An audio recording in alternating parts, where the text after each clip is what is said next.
La caída de la casa Usher, de Edgar Allan Poe. Durante un día entero de otoño, oscuro, sombrío, silencioso, en la que las nubes se cernían pesadas y opresoras en los cielos, había yo cruzado solo, a caballo, a través de una extensión singularmente monótona de campiña, y al final me encontré, cuando las sombras de la noche se extendían, a la vista de la melancólica casa de Usher. No sé cómo sucedió, pero, a la primera ojeada sobre el edificio, una sensación de insufrible tristeza penetró en mi espíritu. Digo insufrible, pues aquel sentimiento no estaba mitigado por esa emoción semiagradable, por ser poético, con que acoge en general el ánimo hasta la severidad de las naturales imágenes de la desolación o del terror. Contemplaba yo la escena, ante mí la simple casa, el simple paisaje característico de la posesión, los helados muros, las ventanas parecidas a ojos vacíos, algunos juncos alineados y unos cuantos troncos blancos y enfermizos con una completa depresión de alma que no puede compararse apropiadamente. Entre las sensaciones terrestres, más que con ese ensueño posterior del opio humano, con esa amarga vuelta a la vida diaria, a la atroz caída del velo, era una sensación glacial, un abatimiento, una náusea en el corazón, una irremediable tristeza de pensamiento que ningún estímulo de la imaginación podía impulsar a lo sublime. ¿Qué era aquello que me detuve a pensarlo? ¿Qué era aquello que me desalentaba así al contemplar la casa de Usher? Era un misterio de todo punto insoluble. No podía luchar contra las sombrías visiones que se amontonaban sobre mí mientras reflexionaba en ello. Me vi forzado a recurrir a la conclusión insatisfactoria de que existen, sin lugar a dudas, combinaciones de objetos naturales muy simples que tienen el poder de afectarnos de este modo. Aunque el análisis de ese poder se base sobre consideraciones en que perdíamos pie, era posible, pensé, que una simple diferencia en la disposición de los detalles de la decoración y de los pormenores del cuadro sea suficiente para modificar, para aniquilar quizá esa capacidad de impresión dolorosa. Obrando conforme a esa idea, guié mi caballo hacia la orilla escarpada de un negro y lúgubre estanque que se extendía con tranquilo brillo ante la casa, y miré con fijeza hacia abajo, pero con un estremecimiento más aterrador, aunque, ante las imágenes recompuestas e invertidas de los juncos grisáceos, de los lívidos troncos y de las ventanas parecidas a ojos vacíos. Sin embargo, en aquella mansión lóbrega me proponía residir unas semanas. Su propietario, Roderick Usher, fue uno de mis joviales compañeros de infancia, pero habían transcurrido muchos años desde nuestro último encuentro. Una carta, empero, habíame llegado recientemente a una alejada parte de la comarca, una carta de él, cuyo carácter de vehemente apremio no admitía otra respuesta que mi presencia. La letra mostraba una evidente agitación nerviosa. El autor de la carta me hablaba con una dolencia física aguda de un trastorno mental que le oprimía y de un ardiente deseo de verme, como a su mejor y en realidad su único amigo, pensando hallar en el gozo de mi compañía algún alivio a su mal. Era la manera como decía todas estas cosas y muchas más, era la forma suplicante de abrirme su pecho, lo que no me permitía vacilación, y, por tanto, obedecí desde luego, lo que consideraba yo, pese a todo, como un requerimiento muy extraño.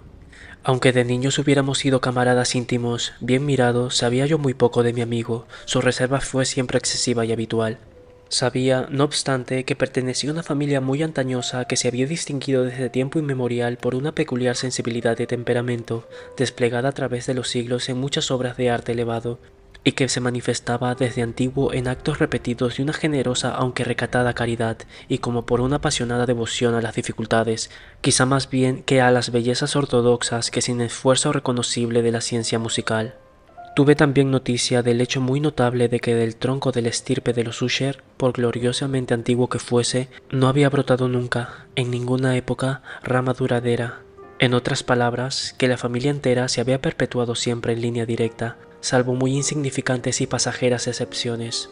Semejante deficiencia, pensé mientras revisaba en mi imaginación la perfecta concordancia de aquellas aserciones con el carácter proverbial de la raza, y mientras reflexionaba en la posible influencia que una de ellas podía haber ejercido en una larga serie de siglos sobre la otra, ¿era acaso aquella ausencia de rama colateral y de consiguiente transición directa, de padre a hijo, del patrimonio del nombre, lo que había a la larga identificado también a los dos, uniendo el título originario de la posesión a la arcadia y equivocada denominación de casa de Usher, denominación empleada por los lugareños y que parecía juntar en su espíritu la familia y la casa solariega? Ya he dicho que el único efecto de mi experiencia un tanto pueril contemplar bajo el estanque fue hacer más profunda aquella primera impresión. No puedo dudar que la conciencia de mi acrecida superstición, ¿por qué no definirla así?, sirvió para acelerar aquel crecimiento.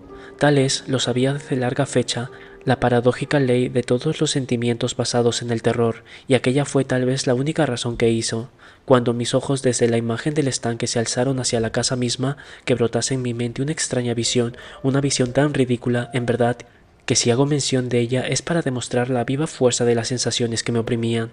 Mi imaginación había trabajado tanto que creían realmente que en torno a la casa y la posesión enteras flotaba una atmósfera peculiar, así como en las cercanías más inmediatas, una atmósfera que no tenía afinidad con el aire del cielo, sino que emanaba de los enfermizos árboles, de los muros grisáceos y del estanque silencioso. Un vapor pestilente y místico, opaco, pesado, apenas discernible, de tono plomizo. Sacudí de mi espíritu lo que no podía ser más que un sueño y examiné más minuciosamente el aspecto real del edificio. Su principal característica parecía ser la de una excesiva antigüedad. La decoración ocasionada por los siglos era grande, menudos hongos se esparcían por toda la fachada, tapizándola con una fina trama de un tejido desde los tejados. Por cierto que todo aquello no implicaba ningún deterioro extraordinario. No se había desprendido ningún trozo de la mampostería y parecía existir una violenta contradicción entre aquella todavía perfecta adaptación de las partes y el estado especial de las piedras desmenuzadas. Aquello me recordaba mucho a la espaciosa integridad de esas viejas maderas labradas que han dejado pudrir durante largos años en alguna olvidada cueva, sin contacto con el soplo del aire exterior. Aparte de ese indicio de ruina extendida, el edificio no presentaba el menor síntoma de inestabilidad. ¿Acaso la mirada de un observador minucioso hubiera descubierto una grieta apenas perceptible que, extendiéndose desde el tejado de la fachada, se abría paso, bajando en zigzag por el muro, e iba a perderse en las tétricas aguas del estanque? Observando estas cosas, seguí a caballo un corto terraplén hacia la casa. Un lacayo que esperaba cogió mi caballo y entré por el arco gótico del vestíbulo. Un criado de furtivo andar me condujo desde allí, en silencio, a través de muchos corredores oscuros e intrincados, hacia el estudio de su amo. Muchas de las cosas que encontré en mi camino contribuyeron, no sé por qué, a exaltar esas vagas sensaciones de que he hablado antes. Los objetos que me rodeaban, las molduras de los techos, los sombríos tapices de las paredes, la negrura de ébano de los pisos y los fantasmagóricos trofeos de armas que tintineaban con mis zancadas. Eran cosas muy conocidas para mí, a las que estaba acostumbrado desde mi infancia, y aunque no vacilase en reconocerlas todas como familiares, me sorprendió lo insólito que eran las visiones que aquellas imágenes ordinarias despertaban en mí. En una de las escaleras me encontré al médico de la familia. Su semblante, pensé, mostraba una expresión mezcla de baja astucia y de perplejidad. Me saludó con azoramiento y pasó. El criado abrió entonces una puerta y me condujo a presencia de su señor. La habitación en la que me hallaba era muy amplia y alta. Las ventanas, largas, estrechas y ojivales, estaban a tanta distancia del negro piso de roble que eran en absoluto inaccesibles desde dentro. Débiles rayos de una luz roja abríanse paso a través de los cristales enrejados, dejándolo bastante en claro los principales objetos de alrededor. La mirada, empero, luchaba en vano por alcanzar los rincones lejanos de la instancia, o los entrantes del techo abovedado y con artesones. Oscuros tapices colgaban de las paredes. El mobiliario general era excesivo, incómodo, antiguo y deslucido. Numerosos libros e instrumentos de música yacían esparcidos en tomo, pero no bastaban a dar vitalidad alguna a la escena. Sentía yo que respiraba una atmósfera penosa, un aire de severa, profunda e irremesible melancolía se cernía y lo penetraba todo. A mi entrada, Usher se levantó de un sofá sobre el cual estaba tendido por completo, y me saludó con una calurosa viveza que se asemejaba mucho, tal vez fue mi primer pensamiento, a una exagerada cordialidad, al obligado esfuerzo de un hombre de mundo en huye. Con todo, la ojeada que lancé sobre su cara me convenció de su perfecta sinceridad. Nos sentamos, y durante unos momentos, mientras él callaba, lo miré con un sentimiento mitad de piedad y mitad de pavor. De seguro, jamás hombre alguno había cambiado de tan terrible modo y en tan breve tiempo como Roderick Usher. A duras penas podía yo mismo persuadirme y admitir la identidad del que estaba frente a mí, con el compañero de mis primeros años. Aun así, el carácter de su fisonomía había sido siempre notable. Un cutis cadavérico, unos ojos grandes, líquidos y luminosos sobre toda comparación, unos labios algo finos y muy pálidos, pero de una curva incomparablemente bella. Una nariz de un delicado tipo hebraico, pero de una anchura desacostumbrada en semejante forma, una barbilla moldeada con finura, en la que la falta de prominencia revelaba una falta de energía, el cabello, que por su tonalidad suave, parecía una tela de araña. Estos rasgos, unidos a un desarrollo frontal excesivo, componían un conjunto de fisionomía que no era fácil olvidar, y al presente, en la simple exageración de carácter predominante de aquellas facciones y en la expresión que mostraban, se notaba un cambio tal que dudaba yo del hombre a quien hablaba.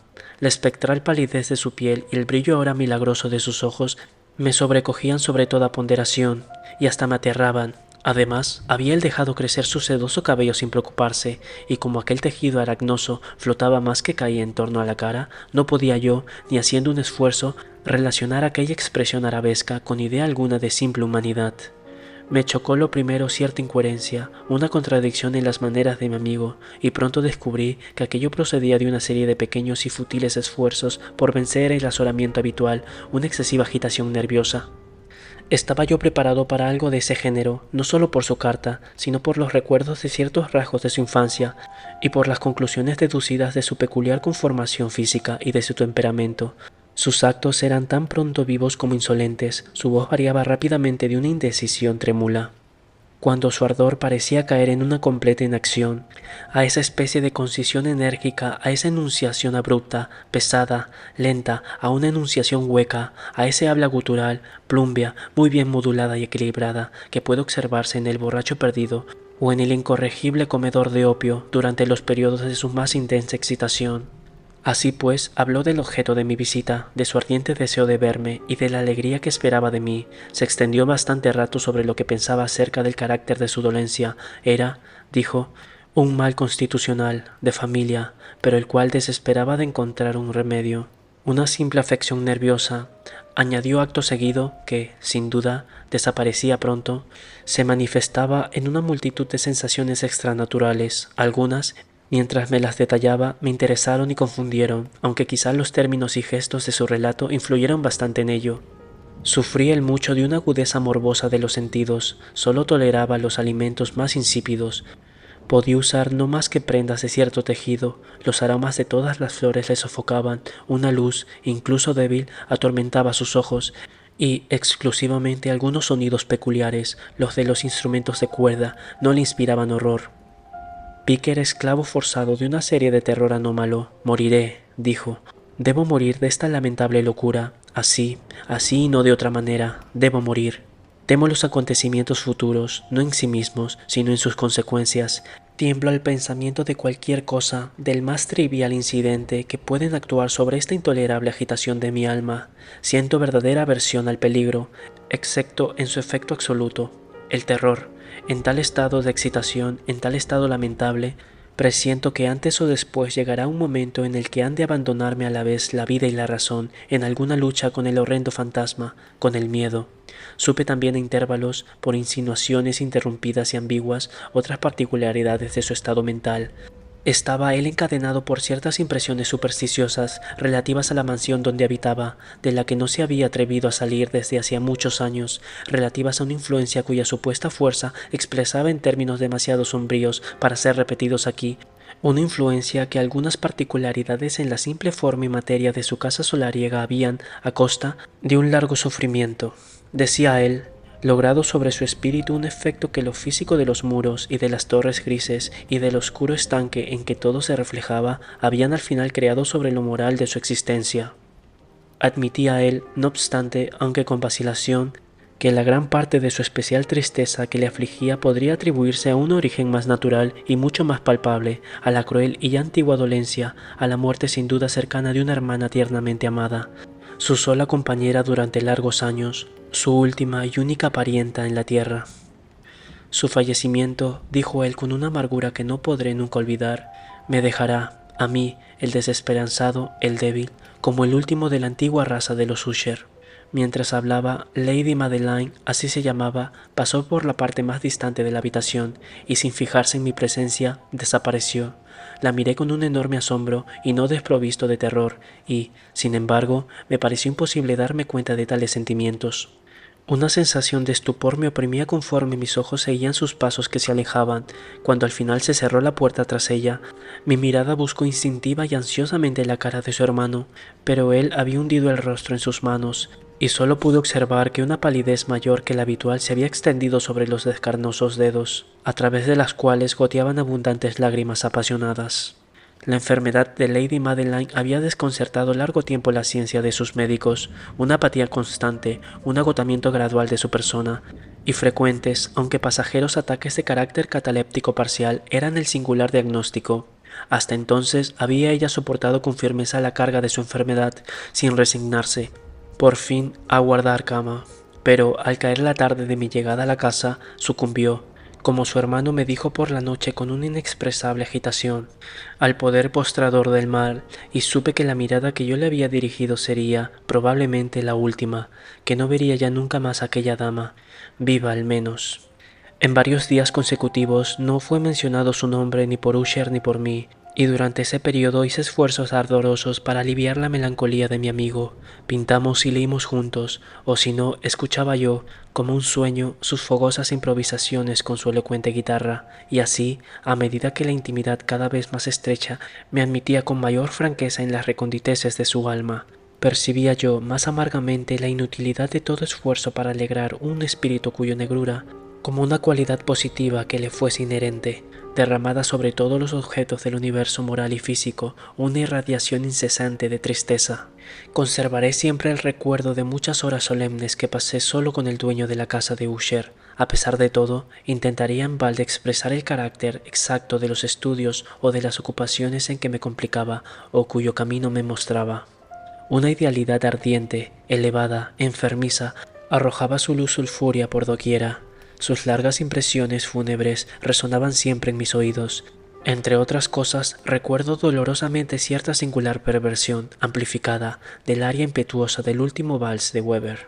En cuanto a las pinturas que incubaba su laboriosa fantasía que llegaba, trazo a trazo, a una vaguedad que me hacía estremecer con mayor conmoción, pues temblaba sin saber por qué, en cuanto a aquellas pinturas de imágenes tan vivas que las tengo aún ante mí.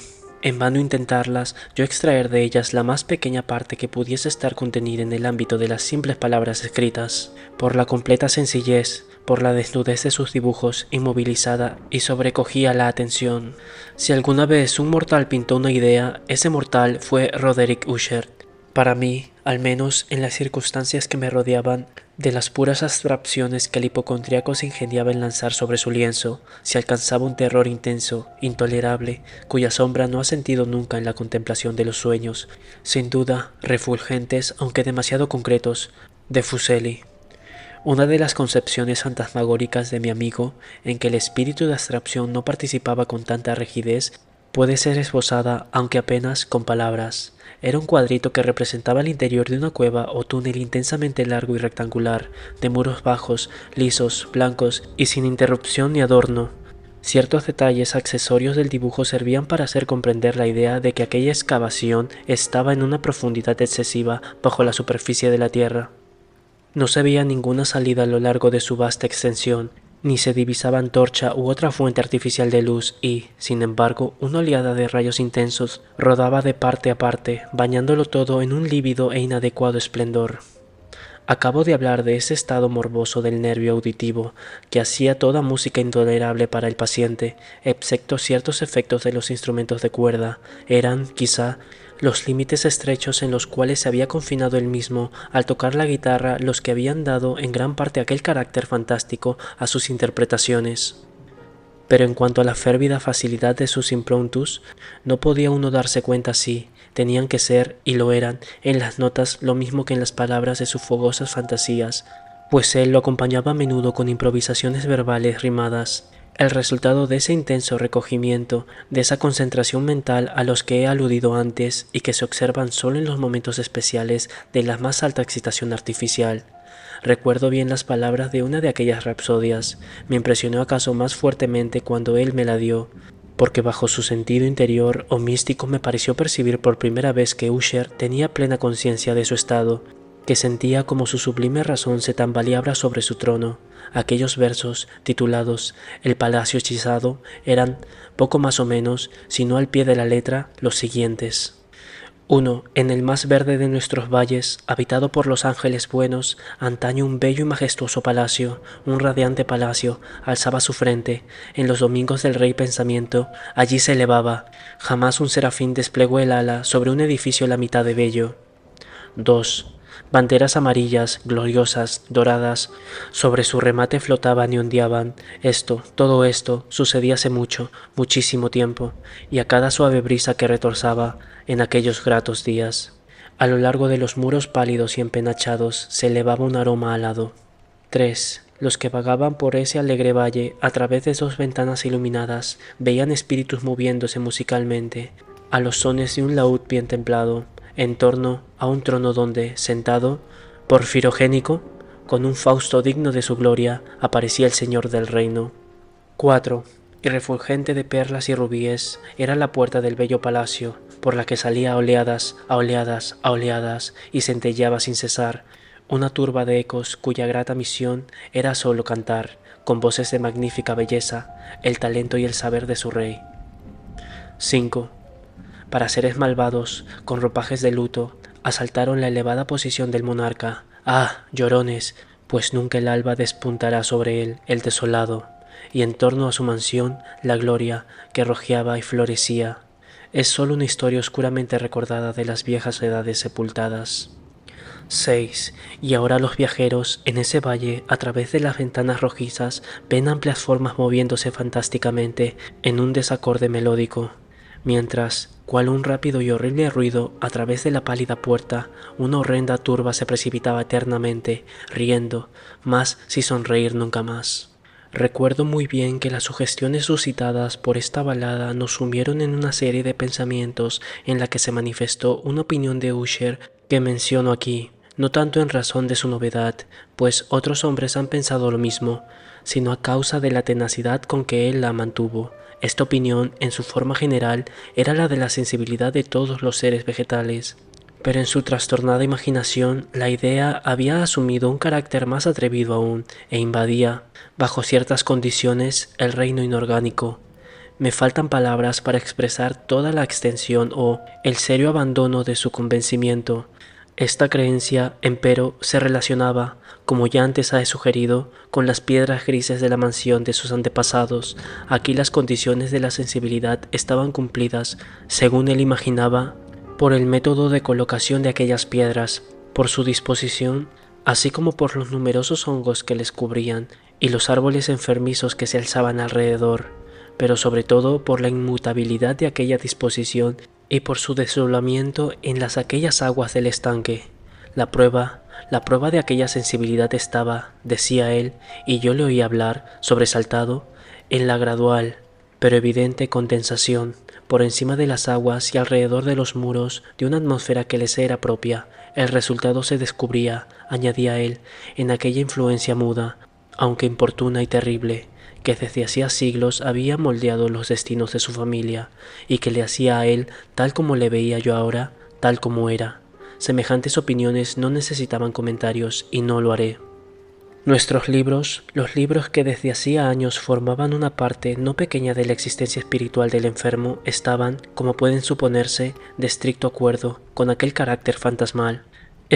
Verde Verde y la Cartuja, de Gresset, el Befegor, de Maquiavelo, El cielo y el infierno, de Swedenborg, El viaje subterráneo, de Nicolas Klim de Holberg, La quiromancia, de Robert Flaut, de Jean d'Indaginé y de la Chambre, El viaje por el espacio azul, de Tieck, y La ciudad del sol, de Campanella.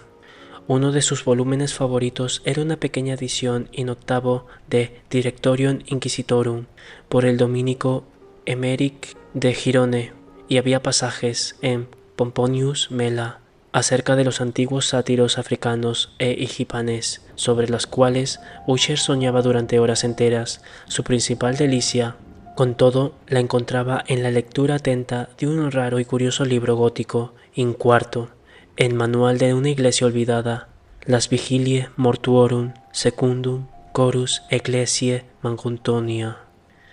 Pensaba a mi pesar en el extraño ritual de aquel libro y en su probable influencia sobre el hipocondriaco, cuando, una noche, habiéndome informado bruscamente de que Lady Madeline ya no existía, anunció su intención de conservar el cuerpo durante una quincena antes de su entierro final en una de sus numerosas criptas situadas bajo los gruesos muros del edificio.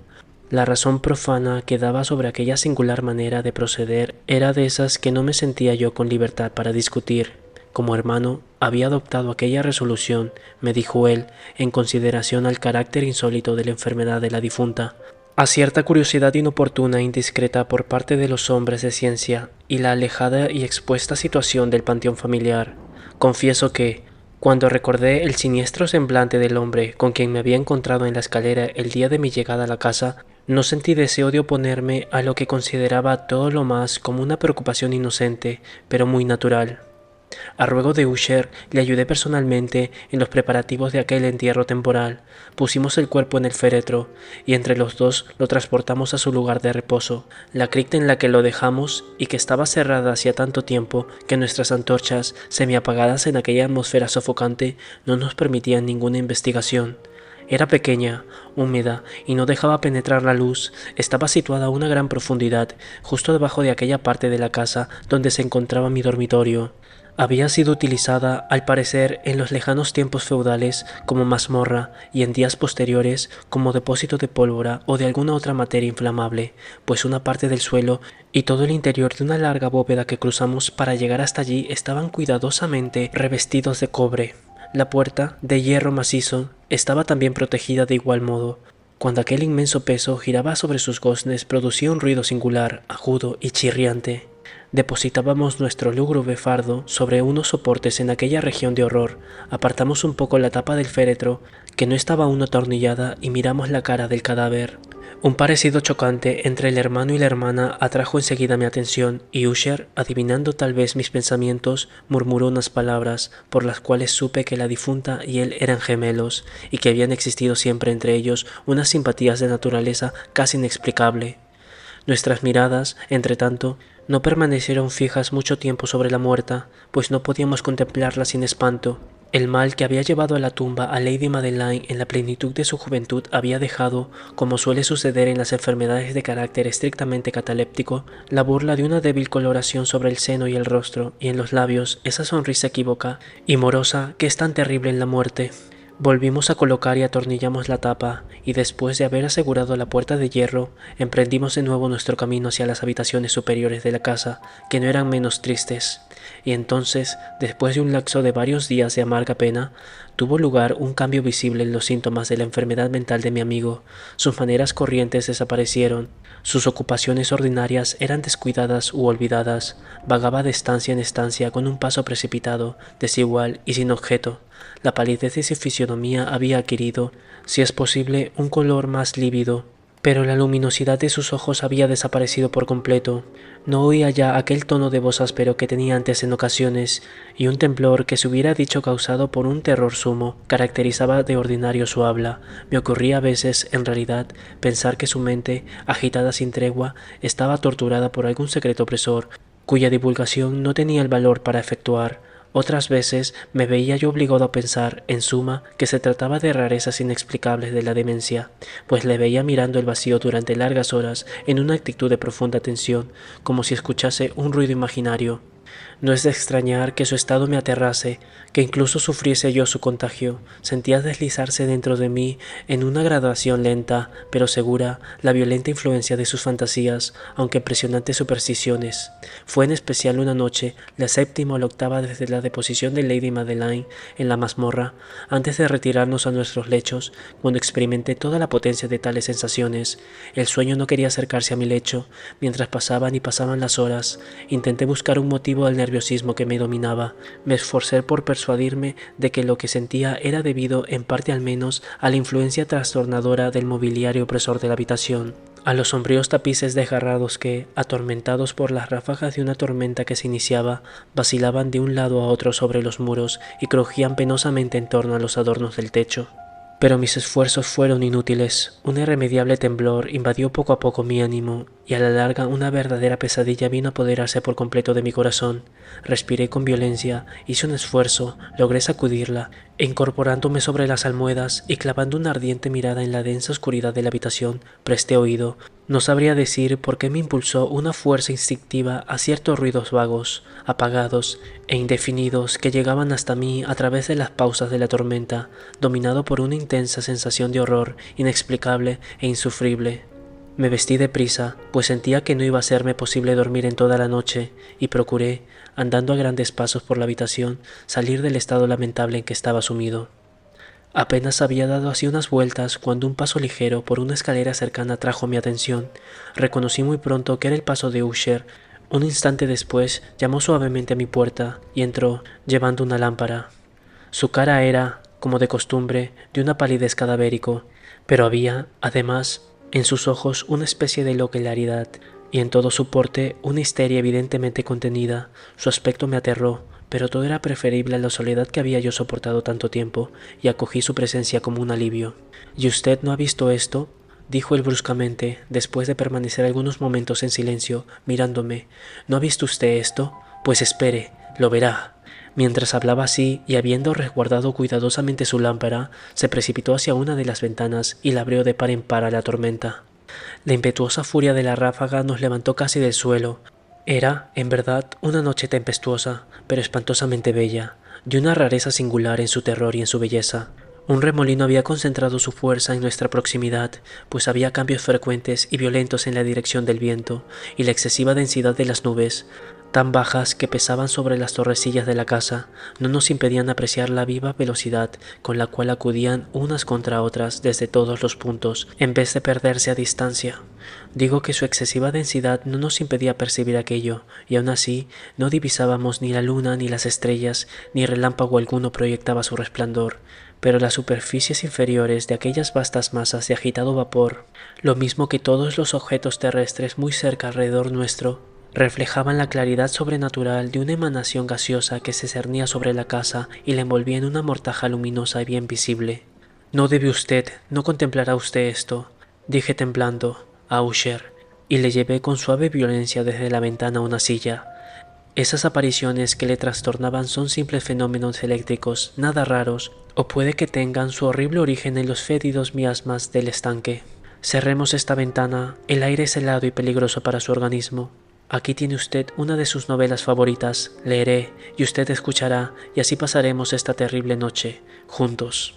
El antiguo volumen que había yo cogido era el Matriz de Sir Lancelot Canning, pero lo había llamado el libro favorito de Usher por triste chanza, pues, en verdad, con su tosca y pobre prolijidad, poco atractivo podría ofrecer para la elevada y espiritual idealidad de mi amigo.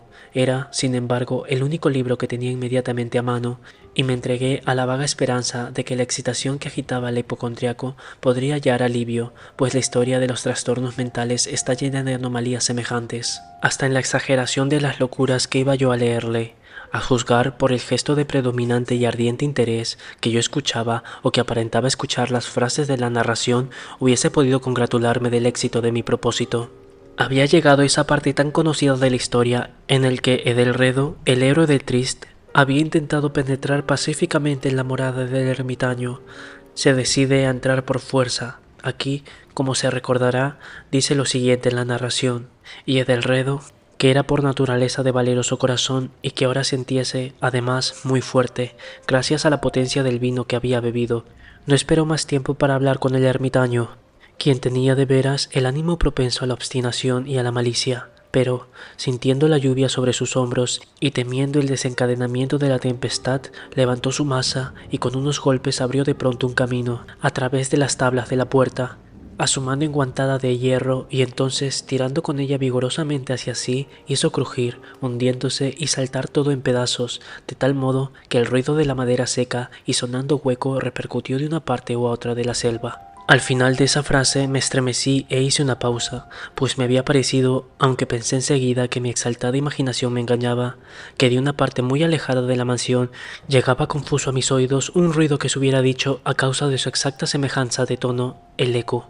pero sofocado y sordo ciertamente, de aquel ruido real de crujido y de arrancamiento descrito con tanto detalle por Sir Lancelot. Era, sin duda, la única coincidencia lo que había atraído tan solo mi atención, pues entre el golpeteo de las hojas de las ventanas y los ruidos mezclados de la tempestad creciente, el sonido en sí mismo no tenía, de seguro, nada que pudiera intrigarme o turbarme.